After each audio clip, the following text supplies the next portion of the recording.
Hello, my dear friends. I fear that I may be running out of topics, but not for today because I've gotten one given to me that is a really interesting one. It's about two by two myths. What kind of myths do two by twos have? Well, like all kind of religious groups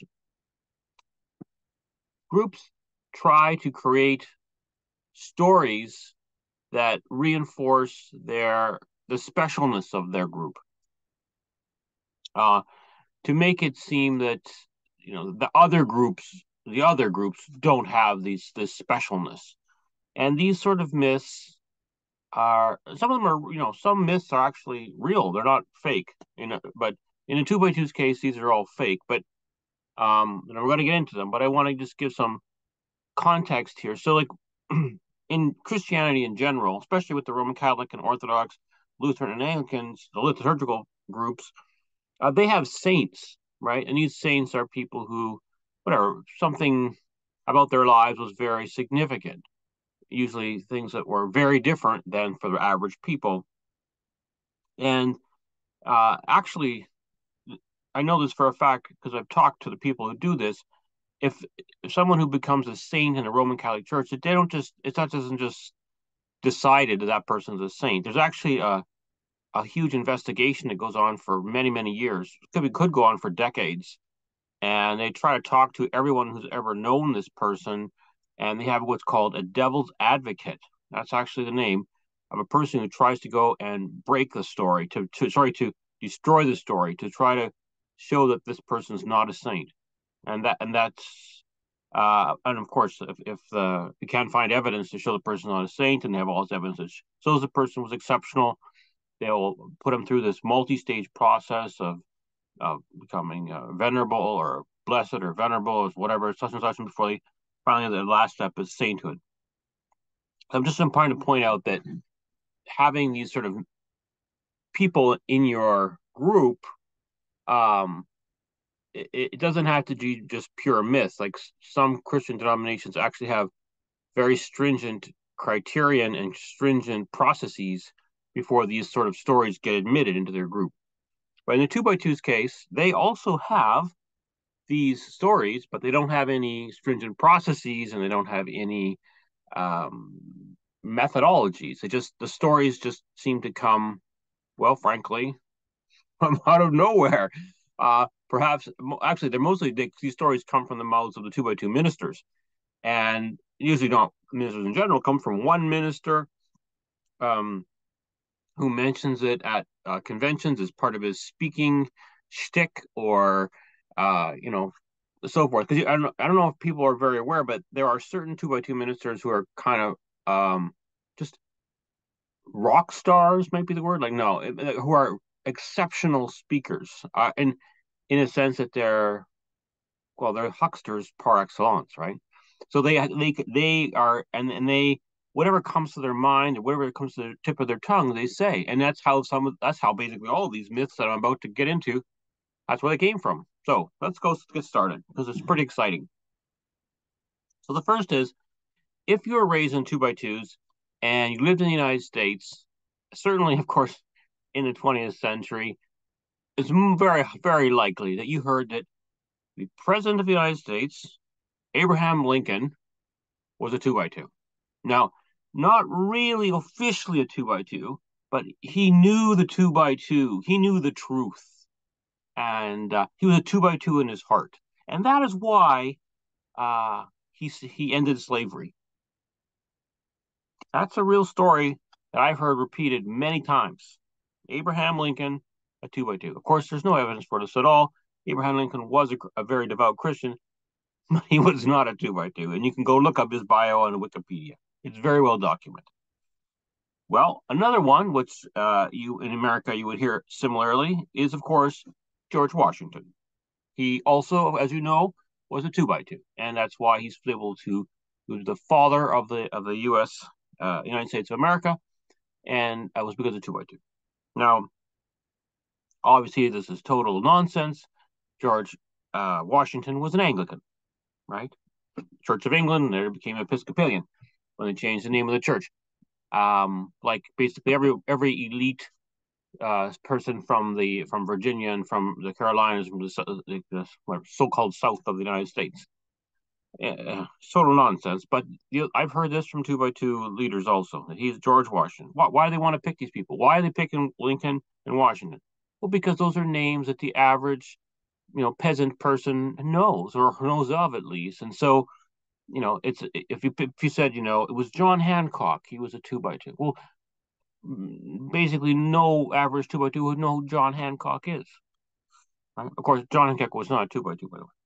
And okay, equally, Winston Churchill, of course. His mother knew the truth and was a 2x2, or knew the 2x2, or maybe was the cleaning lady in their house, or was it some odd story like this. I can't get the particulars of it, but he in his heart was also a 2x2, right? So if you asked Americans to name, 5 prime ministers from Britain, they would all 5 of them would have the name Winston Churchill, because that's Americans don't know anything else about the UK in terms of leadership. So that's why that name is used. Okay, now I'm going to switch gears a little bit, because instead of just naming all these people who are supposedly 2x2s, just to get famous, but there's actually a story that I've heard a number of times, and this is told that some 2x2 ministers were in some foreign land, and they were rounded up, of course, innocently. They hadn't done anything wrong. And they were made to dig a trench. And it wasn't only them. There was maybe, let's say, 8 other people. So there's 10 people in total. Dig a trench, and then they had to stand by the trench, each one of them. And then a man came, obviously, like, was a law enforcement, whatever, and shot them in the head. Okay, killed them, and they fall into the trench. So as the guy's walking along with the gun, he's shooting one at a time. When he gets to the 9th person, who was the first of the 2x2 workers, ministers, he stops. He puts his gun to the ground, and he says, "I can't do it." And of course, these 2x2 ministers then are free to go. Okay, so 8 people killed, two 2x2 ministers are released. Okay, I mean, and of course, who were these 2x2 ministers? Well, of course, the names are seemingly forgotten, but it did happen. Of course, no, it didn't happen. This is a myth, right? This is the kind of martyr type myth you hear. Another one that's been told to me a number of times, and this is usually repeated in these Sunday morning meetings by congregants, and this is a story of a person, I can't remember if it's male or female, who was dying in hospital, and they were in much pain, and they were, I think they were in kind of a coma. In fact, they couldn't even speak, and their family would come in, try to talk to them, and was very distraught, unable to. And so the 2x2 ministers came in, and immediately the pain went away, and the person came out of the coma and spoke to the ministers, and the ministers said, "You've been faithful to the end, and your reward in heaven is waiting." And the person died peacefully. Okay, so that's the why is that repeated in these meetings? Well, because this is what these people believe is going to happen to them, right? They're going to get their reward because they are faithful to the end. Well, what does faithful to the end mean? It means that you faithfully attended meetings without missing many meetings. You didn't stop going to meetings, right? Ah. So, anyways, there are many other myths about people who didn't faithfully make it to the end, people who stopped going to meetings. And these other myths they're basically of the following storyline. Person leaves, stops going to meetings. Yeah, well, what do you know? They became a drug addict. And then they died in the ditch of drug overdose. Or they were a drug addict, they just left the meetings, and then, wow, they were struck by lightning and killed. Or, wow, they were driving their car on the road and they went into a telephone pole and died, right? So all of these stories are clear that you stop going to meetings, death awaits you. A very horrible death, and you lose all your friends, and you just fall apart and you die, right? That's the story there. So you can see how these all these sort of myths all play together, what their underlying structure is, right? We're saying stay to the end, keep going to meetings, everyone's going to be perfect for you, you're going to make it. And if you don't, well, it's going to be bad, bad, bad. And of course, then they have these examples of people who were two by twos. Well, they're the most famous people you would know in your country, right? There are also some myths that you hear not so frequently, but they're given, and these are what we call convert myths, and they work like the following: that there's the two by two ministers have converted someone, okay, to the two by two system, and they will. It's not like they're going to talk about every convert they have. They basically have very few converts, by the way, but they don't talk about every convert. They pick out ones which have very, let's say, powerful propaganda value.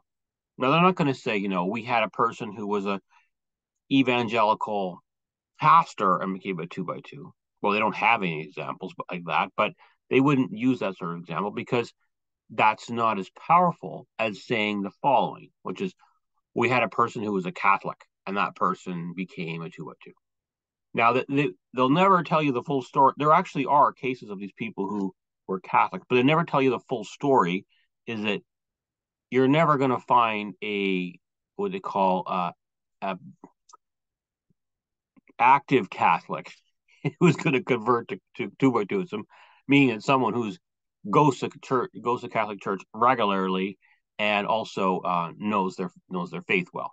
What they do find is there's people who were raised Catholic, meaning that they had raised in a very nominal Catholics, but basically the child knows nothing about the faith except cross themselves or touch holy water or whatever. These sorts of a few rituals. They don't know anything actually about the faith, and so those type of people are easy pickings for converts. By the way, easy pickings, and not just two by twos get a tiny number of these. Okay, like maybe one every 10 years. I don't know something, but very tiny. But but other evangelical fundamentalist groups get a lot of Catholics. Okay, it happens a lot, particularly it happens a lot in Brazil. To be quite honest, that's what a lot of them have been converted, but also happens in the United States. There's a lot of these nominal Catholics who've been converted to Pentecostalism, different variants of Pentecostals, and in these mega churches and stuff. So yeah, it's a problem because it tells you like the catechesis of Catholics is in some cases not very good. So that's why they're easy pickings. So, but anyways, for two by twos to convert a Catholic is like landing the biggest fish possible, because of course the Catholics are the big boogeyman, right? I mean, that's part of two by two culture. They come from Northern Ireland, two by twos, and Northern Ireland is one of the most sectarian places in the Christian world. You've got these extreme Protestants and you've got Roman Catholics there, and are at each other's throats. So if the Protestant group comes out of Northern Ireland, they're going to be extremely anti-Catholic, and that's the case with the two by twos. So for them to convert a Catholic, well, that's like I said, it's landing the biggest fish possible. And so there are these myths about these so-called converts. In fact, I think it's actually a fact that one of the overseers in the United States was raised in a Catholic home. Now, of course, obviously, he had his very poor catechesis, but this is always brought up about how he was a Catholic, and now he's a two by two. So therefore, Catholicism is wrong. Okay, you'll rarely hear that sort of so and so was his other denomination now became a two by two, and therefore their denomination is wrong. With other denominations, I'm not going to say, well, he was a Baptist, right? It's very rare. Or he was a Lutheran and now he's a two by two. Very rare. It's really Catholic that they're really hone in on. But that's you listen, if you listen often or even if you ask these two by two ministers or even just regular two by twos about these convert myths, they'll even whatever one they've ever remembered in their mind, they'll spit it out for you. because it's one of their greatest prides to talk about this type of convert myths, and they'll probably invent one right on the spot for you. So that's the sort of myths that you get with the two by twos. Um, uh, it's a remarkable, um, it's a sociological phenomenon which they're creating, and it's all for propaganda purposes, right? Um, and of course, if you're a very simple peasant type person and you encounter this group and they start spinning you these tall tales, you're going to swallow them hook, line, sinker, right? Well, of course, Abraham Lincoln. Well, yeah, I can make sense now. I could see how he was a two by two. Yeah, yeah. He's got two names, therefore he must be a two by two, right? Or whatever the crazy rationale they'll give you. But yeah, it's all propaganda and it's all mythology, and it's really not similar to the kinds of mythology that other serious denominations have, which I tried to point out in the first part of this podcast. So I hope that clears things up.